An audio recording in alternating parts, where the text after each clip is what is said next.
What's up, bitches? Let's talk about crime.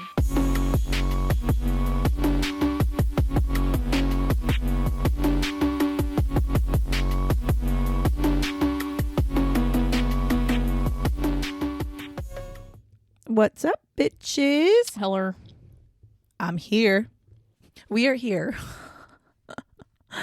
It was a real weird week last week. If you listen to Fatal Blend, you'll realize that Sierra was a guest host on Fatal Blend last week because I had strep throat that I haven't had since I was like a teenager.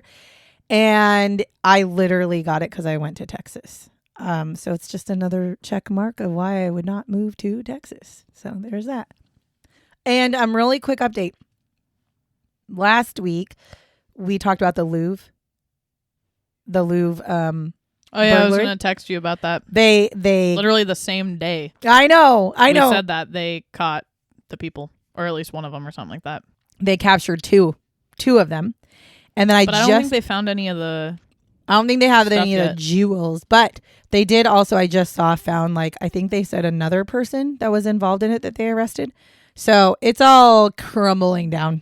I personally still think it's impressive as shit. I do too. I know people are going to be like, but they did a crime. I don't give a fuck. I think that's impressive. That's like straight out of a fucking movie. It was straight out of a movie. And you know what? That's going to be some shit that gets talked about in history. Mm-hmm. It's going 100%. To be one of those historical things.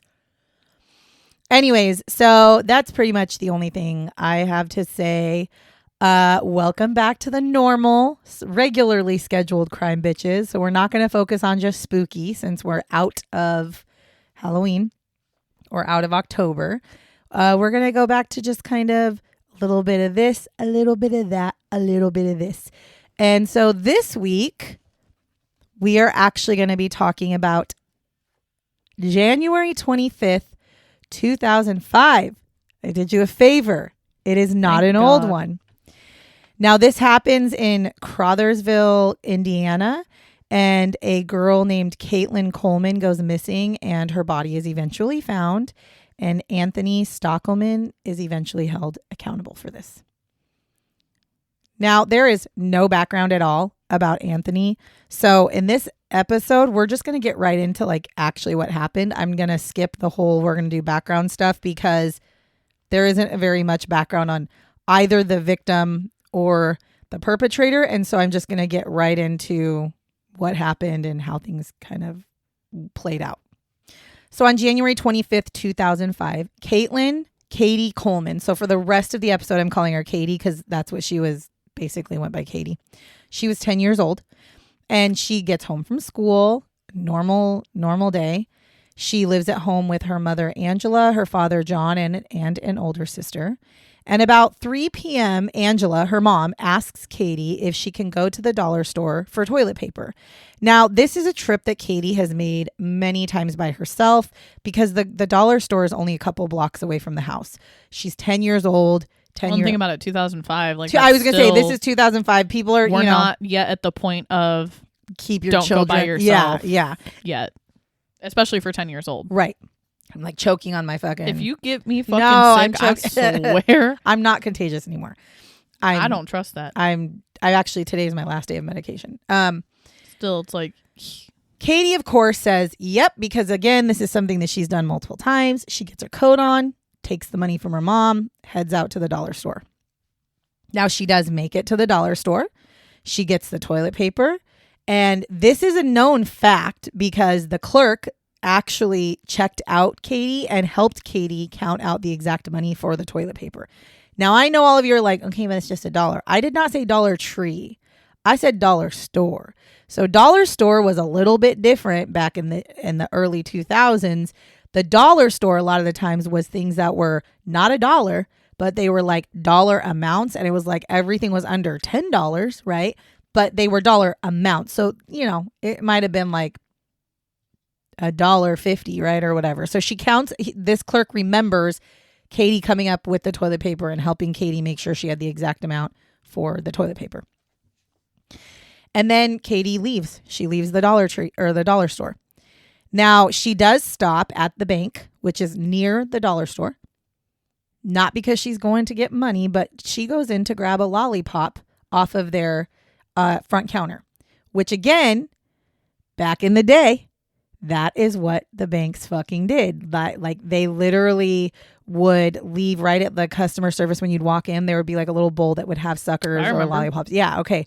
So she stopped in at this bank because she's like, well, shit, I walked all the way over there. Might as well get a lollipop. So she walks in, grabs a lollipop, leaves the bank with lollipop in hand, and heads home. Now, Angela starts to notice that it is taking Katie a little bit longer time to get back from normal in the dollar store. However, she's not like afraid or scared. She's not worried about her being gone this long because what she's thinking, well, probably Katie ran into some friends or something, either on the way to the dollar store or on the way back from the dollar store. So she's probably just going to be like a couple, maybe she just ran into people she knew, like the normal thought process of most parents who are back in 2005. Was that your thought process in 2005? Well, you were 5 and you 2 were year I was old. gonna say you were 5 years old, so I would have been freaking the fuck out because you were 5. There's a big difference. Now, if you were 10 and you had gone to this store often, I probably would have thought that, especially because this is a smaller town. The dollar store is right down the street, a couple blocks away. Like, I probably would have been like, oh yeah, you don't think your child is taken. You don't think your child was abducted, right? However, by the time John gets home from work, Katie still has not come home. And now this triggers both of her parents to start to worry because they're like, okay, hold on. Like, she's been gone for quite some time. I don't know what time John came home, but you figure most people probably come home around like 6 o'clock. She left at 3, right, to go get this toilet paper and never came back. And so they go out and they start to look for her. And after about a hot minute, because again, they're looking in the area that she would have like taken to and from the dollar store. They don't find her. So they call the police and they file a missing persons report. Now the police and a ton of the community members come together and they start to search for Katie. Now at the time in 2005, this town only had 1,500 people living in it. 1,500. That is not very many. Literally everybody knew who everybody was. Nobody could find her. Nobody knew what happened to Katie. Nobody had seen her. Like, they didn't know. So they do bring in the sniffer dogs. I like to call them sniffer dogs. Now the dogs do pick up a scent, and they pick up Katie's scent, and they start leading the police officers towards the train tracks. However, this leads them to somebody who comes to them near the train tracks and says, oh, well, yeah, Katie did come here. She came to this apartment complex. She knocked on my door and she stopped to tell me that my dog had been killed by a train. And after she had told me that my dog was killed, she left. She literally left and started heading towards her house. So that's why you smell, the sniffer dogs are picking up her scent, is because she was here. Bro, I low-key call bullshit on that. That seems like a fake ass story to me. It's not fake. It's actually real. that seems really like the did most happen. fake ass story. That really did happen. So they're like, okay. So they keep looking. There's a couple of days go by, and she's now not just reported missing, but an Amber Alert is now issued for her as well. Since the Amber Alerts had been introduced in Indiana, because again, this is 2005, so Amber Alerts were fairly still not new, but they were still fairly new. But at that time, since the Amber Alerts had been started in Indiana, there had only been just a little over 20 times that the Amber Alerts had been used over the years. And every time the child was found alive. So they end up issuing, right, this Amber Alert. And as you can imagine, her family is probably expecting that same outcome, that we're going to issue this Amber Alert. She's going to be found. Whether she was abducted, somebody's going to find her or see her, whether she got lost walking home, which everybody knew she didn't get lost walking. They also probably feel like she's going to be found alive because, again, super fucking small town. Everybody knows everybody. This is a safe place for your kids to grow up. So again, they're probably like, obviously something happened to her, but like, she'll be found. Now, the main reason that the Amber Alert was issued is because a witness had come forward and says to the police, I saw someone who looked just like Katie that was in a white truck. And they said that they saw the truck drive by with Katie in it, or who they thought was Katie in it. Now, they described the driver as a very skinny white man, about 6 feet tall, with short dark hair and a fair complexion. I'm not going to lie. I wonder how they got 6 feet tall because they were sitting in their truck. That's a little weird to have that, whatever, but okay. They also said that the girl they saw in the truck did not look like she was in distress, did not look like she was looking for help. So it didn't make them think. Looked like she was comfortable in the truck. Yeah. Like she was supposed to be there. She knew the person. Right. So they were like, it didn't trigger them to like, hey. So they didn't, it never triggered them to like call the police and be like, oh, I saw this girl in this car that, whatever, until the story starts to get, till the story breaks that this girl is missing. I'm sure those people feel like an asshole. Well, so that was 2 days. So this was a couple of days after she was reported missing. And that's when the Amber Alert was issued. So 5 days after Katie is reported missing, her body is actually found in a creek near Cypress Lake, north of Seymour. Now, this is just a few miles from her home. Her hands and feet were tied. She had been sexually assaulted, and her cause of death was determined to be drowning. Damn. Yeah. After her body is found, they obviously start to investigate because now they have a murder. Or not a murder, but a death. I mean, obviously a murder because she was bound, so it's a murder. Now, while they start investigating, they actually receive a phone call from a 20-year-old named Charles Hickman. Now, Charles tells the police that he and another man had actually abducted Katie. He tells them that she had witnessed a drug deal the day that she went missing while on her way home from the store. He said that they thought that she had seen too much, so what they actually wanted to do was abduct her to scare her into not saying anything.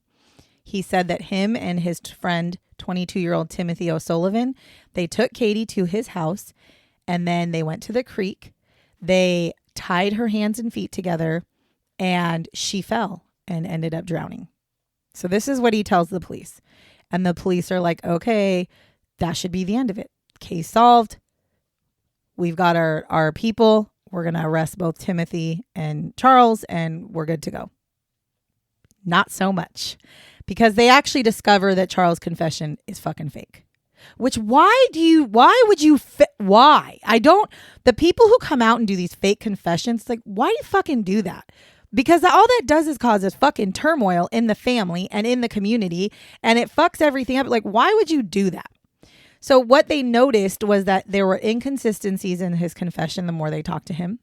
They also noticed that his story kept changing on what happened, which it was just like, okay, obviously your shit's not real. So you basically took what you saw on the news and took what you had been hearing around the neighborhood and put two and two together. But again, why are you confessing? Because if you would have confessed to that and been arrested, you go to jail for murder. Why would you do that? I don't understand why you would do that. Now, police, drugs, man. For real, I can't figure that out. So police, after realizing that his confession was fake, they decide they're gonna go back to the crime scene, to the evidence they collected, and they're gonna focus on trying to find DNA evidence, okay, on the stuff that they found at the scene. So they did find a cigarette butt that was near the body that had been picked up. So they're now at like, okay, we need to find maybe DNA. So in April of 2005, they had done DNA testing, and the results actually came back with a match, and they end up arresting a man named Anthony Stockelman because that is who the DNA matched. Now, they also used the DNA from the butt of the cigarette to compare to the DNA that also they had found on Katie's body, and that too was a match. So now they have DNA match on a cigarette butt and on Katie's body of Anthony Stockelman. Now, Anthony does not live in Crothersville, Indiana. However, he was there the day that she went missing. He was there visiting his mother. He also drove a white pickup truck, which happens to match the description the witness gave of the truck.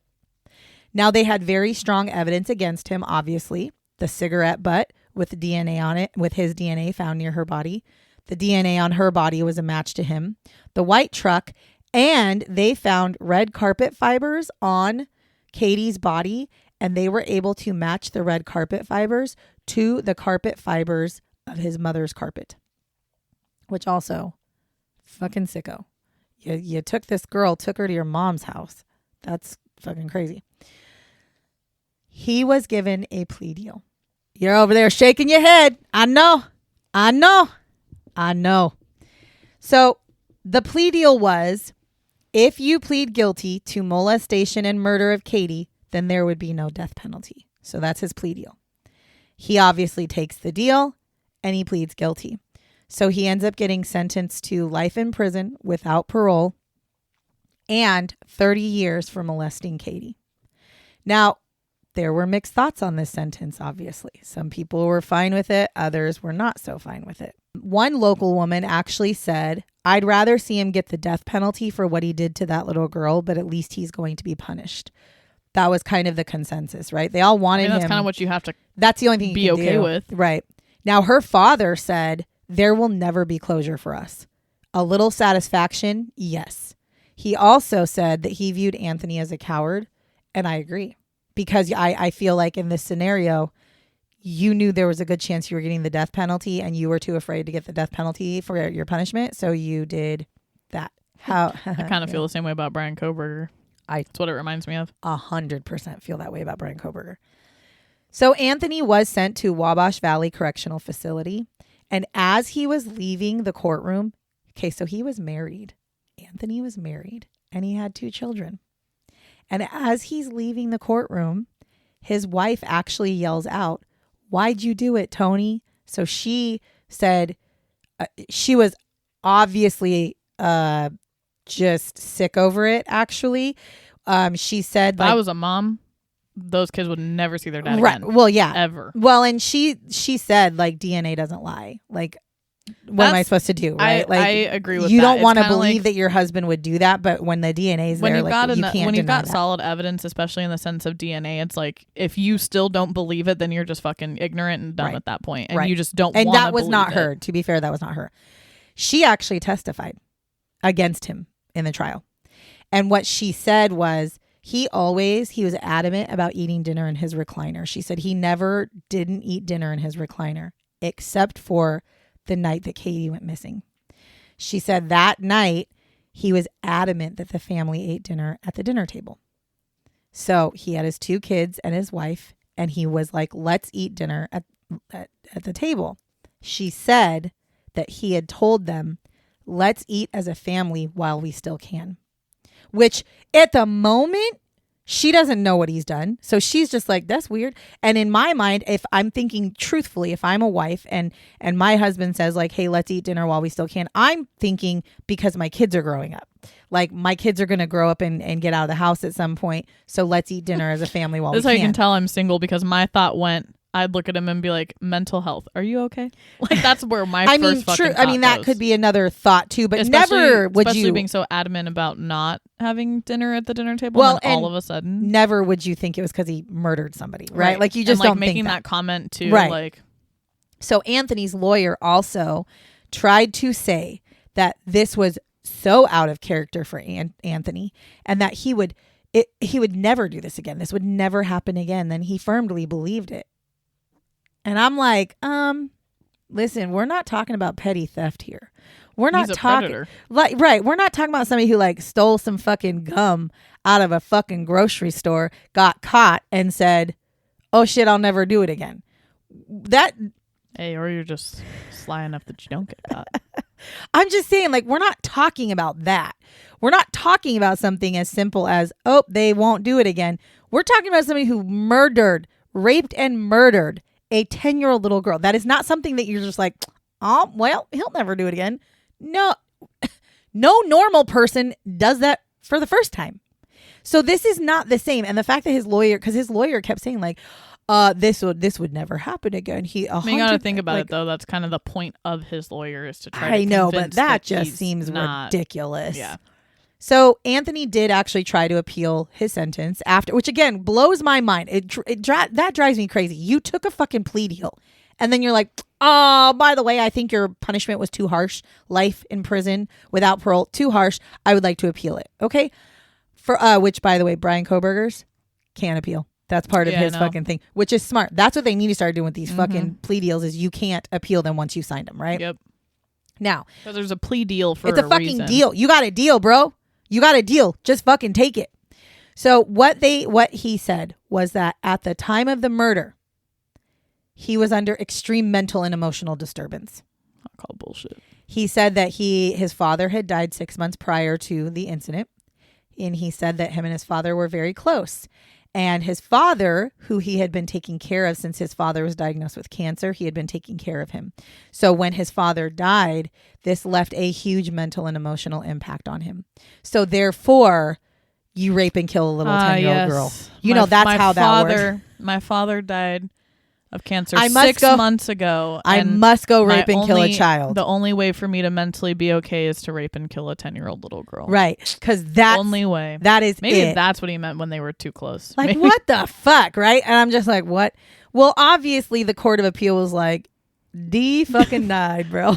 Good story. Okay, what's the truth? Denied. You can't. Okay, again, this is your, what do we say? You don't use mental health as an excuse for bad behavior. Boom, that's exactly it. You don't get to say that I'm emotionally and mentally disturbed, so therefore I can get away with murder. No, that means you still have consequences. You knew what you were doing was wrong. So therefore, boom, you're in jail for the rest of your life. Suck it up, buttercup. Like, what do you want? So his sentence is upheld. However much we hate the fact that he was given a plea deal, because I think plea deals are a coward's way out, right? The prosecuting attorney did make this point, which they said that it was a fair and just sentence for him, and it saved the family from having to go through a horrifically long trial. It would have been years of trial with horrific they'd have to hear what happened to their daughter. They'd have to sit there and witness it. And he said, I was doing it so the family didn't have to go through that. I actually agree with that. And here's why I say that. I think about it as if I was in that family's shoes. No matter, yes, would I have wanted the man to die? Most likely, yes, because I'm a vengeful motherfucker. But if I had to choose between getting the death penalty and sitting through years of trials listening to what happened to my child versus him just taking the fucking plea and being in jail. They'd have to arrest you because you'd probably fly through that fucking courtroom. I'm saying, I don't think I could handle that. So you kind of come up, I'm sure everybody does. You kind of come up with your own, to protect your own heart and your own brain. You kind of come up with your own story. Like, you know what happened, but you know, kind of like the outcome, cause of death, things like that. But you kind of make up your own story of she wasn't in pain. She didn't know. Maybe she was knocked out. Like, yep. You kind of come up with these stories. That's how you survive. In hindsight, that's probably not what happened. Yes, and you would hear much worse, gruesome details. Right. And so, while I think a plea deal... That was the whole same thing. We fucking talk about it all the time, but that's the whole same thing with the Brian Koberger stuff. That is correct. The amount of details, especially that. Yeah, correct. And they would have had... And think of how long that trial would have lasted, too. Postponements and all these other things, right? So... It already took forever to just have the outcome that and there's always the chance. There's always the chance that they don't get convicted. Right. So it's like even though I feel like plea deals are a coward's way out for the people who get them, I understand wholeheartedly why they happen. And in this scenario, I'm actually like, yeah, this is okay, because he's in jail for the rest of his life. He doesn't get ever the chance of parole, as he should not, right? And so he's in jail. So he's going to live in jail. Jail's not cush, whatever. So okay. And you did this to a 10-year-old girl. You're fucked. Yeah, you are fucked. Well, just hear me out here. Just hear me out. So again, we're all not happy that he got a plea deal because he just coward's way out. But I get the reason why. He definitely did not get off easy, though. Okay, it wasn't like cut and dry. You go to jail, boom. Okay, you're in Wabash Valley Correctional Facility. Have a nice life. A man named Jared Harris was serving time at the Wabash Valley Correctional Facility at the same time as Anthony was. He was put in the same prison, and he was actually put in the same cell block as Anthony. And Jared Harris is Katie's cousin. Oh, damn. Yeah. I already know how this is going. Now listen, Jared, you might be my favorite man, bro. listen. I am not I have mixed opinions on vigilante justice. Okay, I fucking don't. I do, because I think there's a line that needs to be drawn on who deserves vigilante justice and who doesn't, and everybody's line would be different. However, in this specific scenario, I think the vigilante justice that is served here is the best fucking vigilante justice, and you'll hear why. So on September 22nd, 2006, Jared Harris, Katie's cousin, is hiding, sitting, waiting in Anthony's cell. Anthony comes into his cell. Jared slams the cell door shut and locks it, and then forces Anthony on the ground and proceeds to tattoo Katie's revenge on his forehead so that he never forgets Katie and the rest of the fucking prison knows that he's a pedophile. You don't like that revenge? You wish she would have killed him or what? I just thought it was going to be more than that. Really? Yeah. I thought it was going to be something more gruesome. I'm not going to lie. I thought you were going to say like he killed him or something. See, I don't think death... Or beat the shit out of him. So here's the thing. Here's why I think that this is like the best... That's a psychological torture right there. This is why I think it's what will be the best vigilante justice that could have been served. Because for the rest of his life, he has to stare at that little girl's name every fucking day. He also has to walk around knowing that every person who sees him knows that he raped and killed Katie. And I think he'll die in prison because I think somebody will kill him. Well, he's been assaulted multiple times in prison. As a matter of fact, Jared has actually admitted to enlisting people to beat him up. Here's the thing. I believe it. Here's the thing, though. You can kill him in prison, but all you're doing is putting him out of his misery. Nah, see, what I would do if I was in prison, well, I guess not if I was in prison, but what I would think would be better would be to basically just torture the fuck out of him. So like you were saying, like don't actually kill him, but beat the shit out of him. Let him live. That's kind of what it kind of sounds like. That's what he's going through. But here's the thing you also have to think about is that her cousin was in prison. So he was in prison for 20 years. Okay. So Jared had been in, he went to prison for burglary. He was given a 20-year sentence. Damn, for burglary? And when Anthony came into prison, he had a decision to make because he was in the middle. Jared was in the middle of trying to get his sentence reduced. He had good time credits, good behavior credits, all these things. So he had a decision to make. Now, here's the thing. Do you wonder if the parents ever reached out to him to say, hey, do this? No, I mean, I don't think you had to.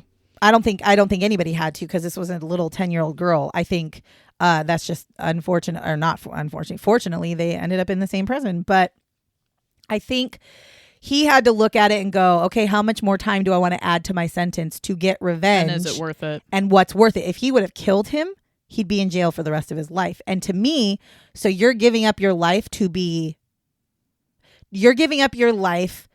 get revenge. However, while I feel that I might be the person that I might do that, but it would depend. If one of my children is dead and the other one's still alive, I don't want to be in jail for the rest of my life because then I leave my other child, right? So you have to really play it out in your brain. Like, how much am I willing to give up of my life to get revenge for Katie, right?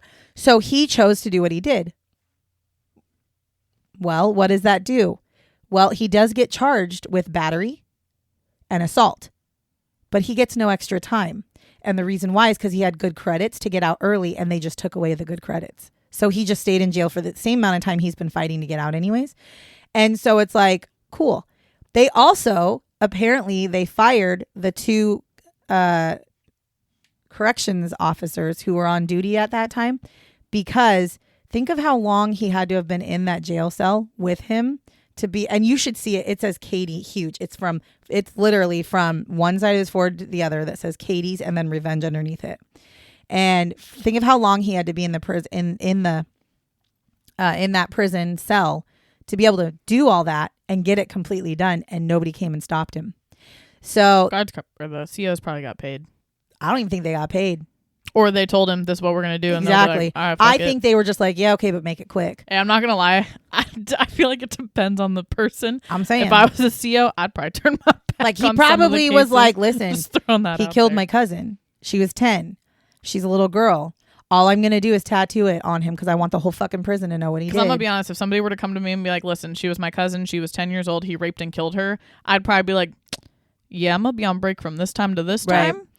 Well, and they said, you know, the guard said, we had no idea anything was going on until we heard yelling. And it's like, well, he would have been yelling the minute he got shoved to the ground. Yeah, so but the other thing is in a cell block, that shit's loud as fuck too. So like yelling happens all the time, I'm sure. Because it sounds like this facility, it almost sounds like the door, they have doors, not jail Well, that's cells. What's interesting. When you said he shut the door and locked it, I was like, there's a lot. Oh no, there's heard a ton of ones that you can lock it from the inside.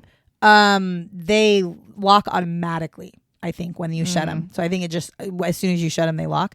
So anyways, I was unable to find an update on this, but I wanted to tell you guys this. After her death, so after Katie died, her family decided that they wanted to raise money to try and buy the apartment complex that she had stopped, you know, the one that she had stopped at to tell the person that their dog was dead. Mm-hmm. That apartment complex did actually have a drug deal going on during the time. Oh, shit, really? Yes. So they actually wanted to raise enough money to buy that apartment complex and demolish that apartment complex because they wanted to get the drugs out of their little town. And they wanted to build a park there and name it after their daughter, in like memory of their daughter. However, I was not able to find any information saying if they were ever able to accomplish this or not. So I don't know if they actually ended up ever accomplishing that part of it. But they did. I know when I was doing the research, their goal was $400,000, and they ended up starting out like after like the memorial that they had for her. They had a memorial fund set up, and they were already at 100,000 right after she died. Damn. So I mean, there's a good chance that we're able to end up getting enough money to do that. But again, I don't know because there's no updates about it. But I know that the vigilante justice in your mind wasn't the right one, but in my mind, I'm not saying it wasn't the right one. It's just like most of the time in prison, when you hear of the vigilante justice, it's like killing rape, him. murder, but torture. But my thing is, you killing him just takes him out of his. You killing him would just take him out of his misery, right? You would literally give him what he wanted, which was to not be in jail. So don't give him that. Make him stay in jail. But how do you make his life in jail the worst? Well, right. When you tattoo on him his victim, and everybody in the prison knows what he did, he's a target every fucking day. So what does he have to do? He lives his life afraid. He lives his life constantly watching his back. I guarantee you he fucking checks his cell before he walks in every time. He's nervous every fucking day. And that to me is the best kind of revenge, because he'll never feel safe. He'll never feel okay. He'll never feel like every day he's walking on eggshells, which is exactly how it should be until the day he dies, because he'll never know. Because at some point, Jared will get out of prison. And when he gets out of prison, you don't want, when you leave prison, like as soon as you leave, he's like, oh, he's gone. Cool. My life's a cakewalk. It will never be a cakewalk, because after Jared leaves, guess whose name is still fucking tatted on his forehead for the rest of his life. Right. And everybody in that prison knows why. So that's why I thought it was probably the best type of fucking vigilante justice you could give, because you didn't kill him. You didn't beat the shit out of him to where he can't move ever again. You made it to where, live your life, but you're going to live your life afraid until the day you die, which is the best type of vigilante justice you could give somebody. Because what do you think Katie was before she passed away? Probably terrified out of her fucking brain. Right. So anyways, that was the story of Anthony Stockelman. Google Anthony Stockelman and just look at the pictures, and you will see there's the picture under the images where you will see his forehead, and it's fucking hilarious. And that shit had to have hurt too, because on your forehead. Well, first of all, and it was obviously a homemade, well, that's what I was just tattoo say, gun. Yeah, because what was it? Thursday, whatever, earlier this week, I'm starting my tattoo sleeve, and he just did line work, and that was on my arm, and that shit was with a fucking professional tattoo gun, right? And that shit was like oof in some of those spots, so I can only imagine on your fucking forehead. Just think about that. Yeah, and it's there forever. It's not like he's gonna get tattoo fucking removal while he's in prison, so he's done for. So, anyways, thank you. That's a rough job. Because he was doing it. He's trying to get that shit done. in a short amount of time. That's like the pen poke looking shit. And it looks all infected and shit. I know. See? So look it up if you want to see what his tattoo looks like. It's pretty, like I said, it's a brilliant vigilante justice. I'm all for this kind of vigilante justice because you're not really harming. I mean, you harmed him for like a few minutes to do the tattoo, but you're not causing you're not killing him. You're not doing things that are going to actually genuinely affect your life in the future. So it's a good way to get justice without making it even worse type thing for yourself.